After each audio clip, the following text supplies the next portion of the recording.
A few people have asked how you mix your methyl powder with the saline so that your methylcobalamin is ready to use in the vial it's delivered in.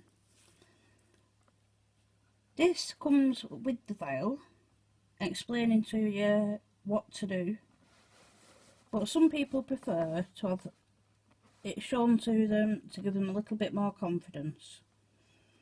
So you can see the picture there at the bottom of the vial, and you can see the saline pod.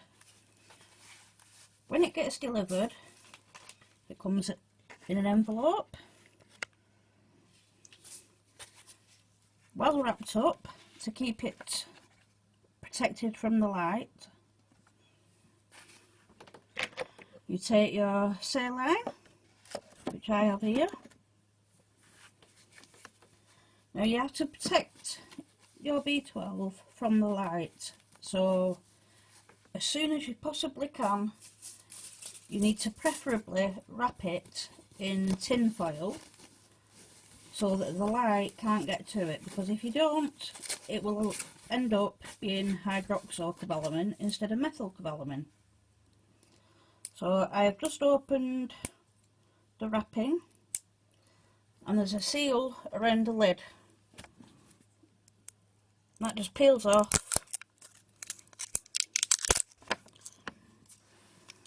Get rid of the rubbish. There you go. There it is. As you can see, it's not very big. So we give that a little tap because there's a tiny amount of powder you can just see. We don't want that to fall out when we take the lid off. So, good tap. Take your tin foil and wrap it well around the vial. Because if you don't, you might as well just buy a box of hydroxyl. So long as it's well wrapped, there won't be a problem. Sometimes I will put some sticky tape around it just to make sure that the foil stays in place. But that's your first stage, unwrapping it, preparing it, ready for the saline. The next step, we need to take the top off the saline by twisting. And that is ready now to take off the lid. This is the tricky bit, because you've got the tin foil which can slide around when you're trying to grip it. Take the lid off, take the vial and the pod and just squeeze all the liquid. This is a 10ml pod of saline, so all of it goes in the bottle. That can be thrown away.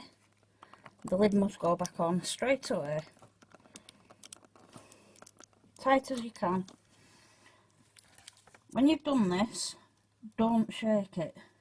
All you need to do is turn it, just gently manipulate it so that it will mix together gently. And it is recommended that you don't use this straight away. If you leave it for a good 15-20 minutes and allow it to dissolve before gently mixing like that. And when that's been stirred and turned a few times again, it'll be ready to use. Hopefully that answers your questions.